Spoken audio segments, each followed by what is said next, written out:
سلام تعني هابلنا زي خبركم تخاتلتنا نز ساعات سبلنا يوم حابريتات حجنا لكم ماسينا لنا فلمالجن قندر رساتهم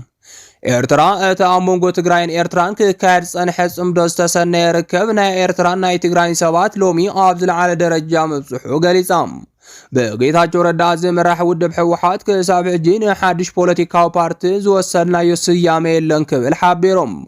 ድሮናት ኢትዮጵያ ናብ ባህር ዳር ከም ዝተወሰዳም ተገሊጾም ኣብ ዞባ ክልተ ዝነበሩ ፍሉይ ሓይሊ ክልል ዓፋር ናብ ኤርትራ ምስ ሙሉእ ኣጽዋሮም ሰጊሮም ኢሳያስ አፈወርቂ በዛዕባ ርክብ ትግራይን ኤርትራን ዕላው መግለጽ ከም ዝህብ ተሓቢሮም ምስለ ኣመራርሓ ትግራይ በሚድያታት ኤርትራ ከም ዝመሓላለፍ ዝገልጽ ዜና ወጽዮም ኣዝዮምን ካልኦትን ኣለውና ሕጂ ድማ ናብ ዝርዝሮም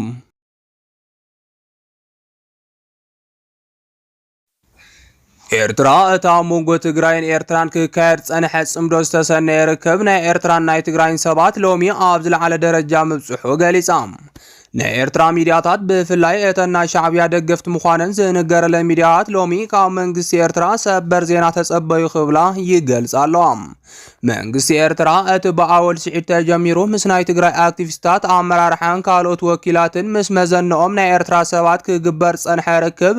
ሙሉእ ብሙሉእ ናብ ዝለዓለ ዘሐጉስ ብርኪ ከም ዝበጽሐ ይገልጻሉ በመሰረዚ ድማ ሎሚ ሓደ ሰበር ዜና ካብ ኤርትራ ከም ዝህሉ እንዳተሓበረ ይርከብ እዚ ብናይ ኤርትራ ሚዲያታት ዝቃላሕ ዘሎ ኣብ ቀረባ መዓልቲ ዝህሉ መግለጺ ኢሳያስ ከዓም ንህዝቢ ትግራይን ኤርትራን ብስራ ዝሓዘ ይኽብላ እንዳገለጸ ይርከባም እተን ሚዲያታት ወግዓዊ ኣዋጅ ኣብ ቀረባ መዓልትታት ኣሎ ዝበላ ኮይነን እንኳዕ ናብዚ ኣብጽሕና ዘብል ውጽኢት ጽምዶ ከም ምዃኑ ዝንገረሉ ወግዓዊ መልእኽቲ መንግስቲ ኤርትራ ኣብ ቀረባ መዓልትታት ካብ ኣፍ ኣወል ስዒድ ክፍንኡ ይኽብላ ሓቢረን ህንጥዩነት ሰላም ብግልጽ ከዛርቦም ጸንሐ ኣሓት ህዝብታት ኤርትራን ትግራይን ውጽኢት ናይቲ ብቐጻሊ ክስርሐሉን ክቃለሰሉን ጸንሑ ቅልስ ንነባሪ ሰላም ኣብ ዱርኩኺት ማዕጾ ምብጽሑ ዘበስር ብስራት ኣብ ዘንድ ዝመጻ መዓልትታት ክእወ خبلا قليسن كما قال لصاءتن ميدياات دما ኢሳያስ አፈወርቂ በባዕሉ ኣብ ጉዳይ ትዕርቂ ሰፊሕ መብርህ ከም ዝህበሉ እየን ዝሕብር ዘሎም ስለዚ ደማ ርክብ ትግራይን ኤርትራን በመንግስት ኤርትራ ቢሉ ዕላው ክኾን እንድሕር ክኢሎም ኣብቲ ከባቢ ብዙሕ ለውጥ ከም ዝህሉ ይሕብር ኣሎም በመሰረት ድማ መንግስት ኢትዮጵያ ወናይ ባዕሉ ስጉምቲ ክወስድ ከም ዝኽእል ገና ብሕዚኡ መጠንቀቕታታት ይወጽሎም ምክንያቱ ድማ መንግስት ኢትዮጵያ ትግራይ ምስ ኤርትራ ርክብ ከይትገብር ዝለዓለ ስጋቱ ከም ዝኾነ ክግለጽ ጸንሕዮም በወገን ትግራይ ደማ ኣብ ልዕሊ መሪሕት ውድብ ዝኾነ ህወሓት ናይ ጥፋት መጻወድያ በአብይ እንዳተዳለወም መገዛ መሬት ዝኾነ ዘዋ ምዕራብ ትግራይ ፌደራል መንግስቲ ከም መጻወት ካርድ እንዳተጠቀመሉ ከሎም ሓድነትን ብሄራዊ ጥቅምን ህዝቢ ትግራይ በብልጽግና ኦሮሞ ኣብ ሓደጋ ኣትዩ ኣብ ዘለሉ ሱቂል ካምራይ ጥፋት ከም ቅልጣፍ ተባሂሉ ይእመን ናይ ሻዕቢያን ናይ ሶማሊያን ወተሃደራት ሙስሙልእና ኢትዮጵያ ሓይሉ ኮይኑ ንትግራይ ዝጨፍጨፈ ሓይሊም ሎሚ ወንደላይ ሰላም መሲሉ ብዘለዎ መንግስታዊ ሓይሊ ትግራይ ከግልልን ከዳኸምን ይረአ ምህላው ሁሉ ዝፈልጦ ሓቂዮም እዚ ሁሉ እንትኸውን ትግራይ ድማ ኣብ ውሽጣ ዝግበሩ ፖለቲካዊ ሕቱኽቱኽ ተጸሚዳ መራሕታ ነንባዕሎም ይተሓላለኹ ኣብ ዝነበሩሉ ግዜም ንኣብይ ወርቃዊ ዕድል ኮይኑ ትግራይ ንምጥፋእ ብዙሕ ርሕቀት ክኸይድ ኣኺልዎ እዮም ሎሚ ድማ ብምትዕጻፍ ብዙሕ ከም ዝጎድሎ ክሕበረሉ ጸንሐ ውድብ ሕወሓት ምስ ኤርትራ ርክብ ምጅማር ስዒቡ ንስርዓት ብልጽግና ድቃሳስ ኢኖሎም ህዝቢ ትግራይ ሎሚ እውን ንምንታይ ካብ ከባቢ ዝወጸሉ መንገዲ እልሽ ንምንታይ ምስ ጎረቤትካ ተዓሪቕካ ዝብል መእመን ዘይብሉ ምኽንያታት ድማ ክድርድሩ ጀሚሮም ኣለው እዚ እውን ድሌ ጸላት ህዝቢ ትግራይ ጎራብቲ ኣኪቦም እንትጭፍጭፉም ንባዕሎም ትኽክል ህዝቢ ትግራይ ምስ ጎረቤቱ ሰላም እንትገብር ድማ ንባዕሎም ጌጋ ኮይኑ ከም ዝረኣዮም ዘረጋግጹሉ ግዜ በጺሕና ኣለና ይኹን እምበር ሎሚ ዝተፈላለየ ዓበይቲ ኣመራርሓ ትግራይ ዘለዎ ርክብ ኤርትራን ትግራይን ክካየድ ድሕሪ ምጽንሖም ብዛዕባ እዚ ናይ ኤርትራ መንግስቲ ዕላው ዝኾነ መግለጺ ሎሚ ክህበሉ ከም ዝኾነ ዝኾነ ሓበሬታ ወፂሎም ነስዒቡ ድማ ኢሳያስ አፈወርቂ ዘዳለዎ ናይ ቪድዮ መግለፂ ዶክመንተሪ ምስልታት መራሕቲ ትግራይን ኤርትራን እንትራኸቡ ዘርኢ ምስሊ ኣብ ቀረባ መዓልታት ብሚድያታት ኤርትራ ከም ዝቐርብ ተገሊጹሎም ብተወሳኺ እውን በቲ ናብ ትግራይ ዝኣተወ ናይ ሻዕብያ ናይ ፕሮፓጋንዳ ሰብ ዝኾነ ኣወል ስዒድ እውን እቲ መግለፂ ኢሳያስ ከም ዝሓልፍ ዕላው መብርሂ ተዋሂቡ እዩ ነስዒቡ ድማ ኣብ ቀጻላይ ድሕሪ መግለፂ ኢሳያስ ኣብ ትግራይ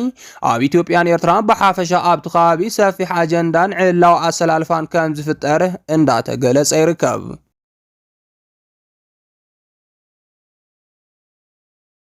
በጌታቸው ረዳ ዝምራሕ ውድብ ሕወሓት ክሳብ ሕዚ ንሓድሽ ፖለቲካዊ ፓርቲ ዝወሰናዮ ስያሜ የለን ክብል ሓቢሮም ውድብ ሕወሓት ኣብዚ ሕጂ ሰዓት ህልውንኡ ኣብ ሓደጋ ከም ዘሎ ብዝተፈላለዩ ሰባት ክቃላሕ ጸኒሖም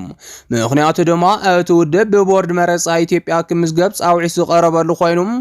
እቲ ውድብ ድማ ዘምዝገበሉ ሓድሽ መስርሕ የለን እቲ እዋን ቦርድ መረፃ ካብ ውዕሊ ፕሪቶሪያ ወፃኢ ብምባል ይኸስስ በጌታቸው ረዳ ዝምራሕ ውድብ ሕወሓት ብወገ ድማ ሎሚ ምስ ውድብ ሕወሓት ከይስረዝ ሓድሽ ፓርቲ መስሪት ኣለኹ ክብል ተዛሪቡሎም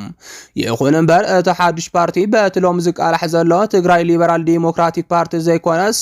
ካልእ ስያመ እውን ክህልዎ ከም ዝኽእል ገሊጾም ኣለዉ ክሳብ ሕዚ ድማ እዚ ዝበሃል ስያመ ከም ዘይሃቡ ዝገለጹ ኮይኖም ህዝቢ ክመያየጠሎም ድማ ጸዊዖም ኣለዉ እዚ ብጌታቸው ረዳ ዝምራሕ ሕወሓት ማሊ ዝሃቦ መግለፂ ድማ ከም ዝስዕብ ጌርና ኣቕሪብናዮ ኣለና ማእከላይ ኮሚቴ ሕወሓት ሓድነት ህዝቢ ትግራይ ንምሓስ ናይ ኣተሓሳስባን ተግባርን ሓድነት ኣባላትን ኣመራርሓን ንምሕላውን ህልውና ውድብ ንምድሓንን ክበሃል ካብ ምስረታ ግዝያዊ ምሕዳር ጀሚሩ ክባር ዋጋ እናኸፈለ መምጽኡ ዝፍለጥ እዩ ይኹን እምበር ብሰንክቲ ካብ ጉጅላዊ ስልጣኑን ረብሑን ወፃኢ ብዛዕባ ህዝቢ ትግራይ ጥር ትብል ሓልዮትን ውግንናን ዘይብሉ ጉጅለ ድሕረት ሓድነት ኣመራርሓ ኣባላትን ህዝብን ትግራይ ዘሪጉ ትግራይን ህዝባን ኣብ ከቢድ ቅልውላው ክኣቱ ገይሮም ንሕና ውድብ ንምድሓን ኢልና ዝወሰድናዮም ተወግሶታት ተገንዚቦም ናብ ልቡ ኣብ ክንዲ ዝምለስ ንባዕሉ ልዕሊ ሚዛኑ እናረኣየ ውድብ ሕወሓት ክጠፍእ ብምግባር ናይ ታሪክ ተሓታታይ ኮይኑሎም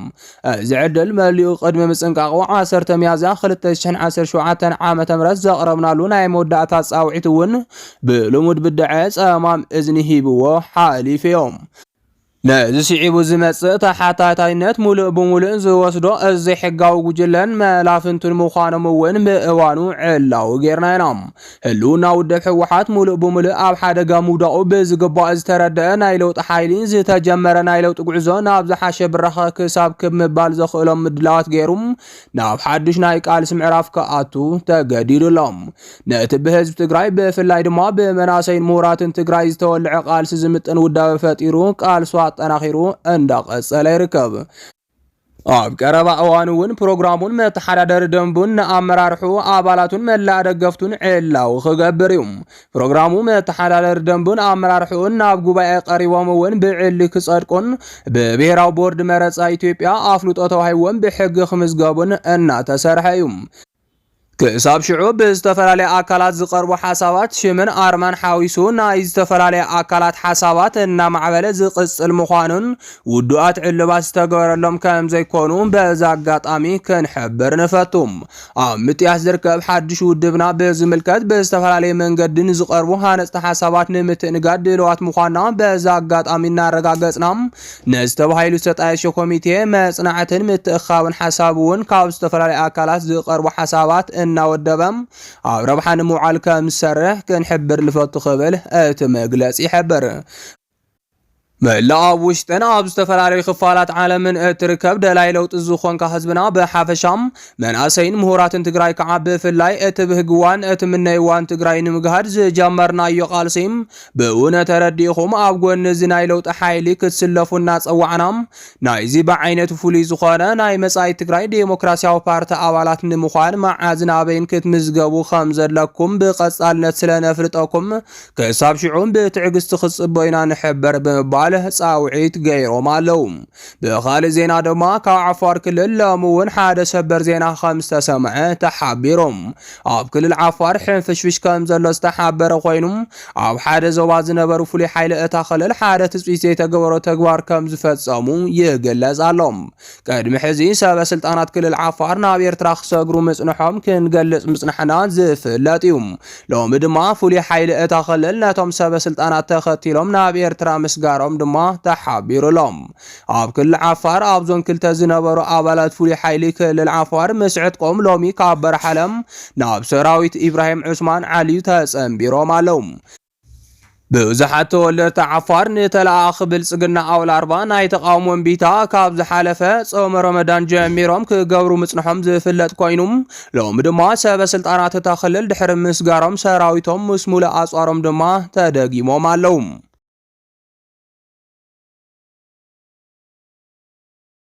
ድሮናት ኢትዮጵያ ናብ ባህር ዳር ከም ዝተወሰዳ ተገሊጾም። አብይ አሕመድ ኣብ ክልል አምሓራ ከም ብሓድሽ ተጠናኸረ ኦፕሬሽን ንምክያድ ምንቅስቓስ ምጅማሩን ዝገልጽ ሓበሬታ ተቃሊሑም።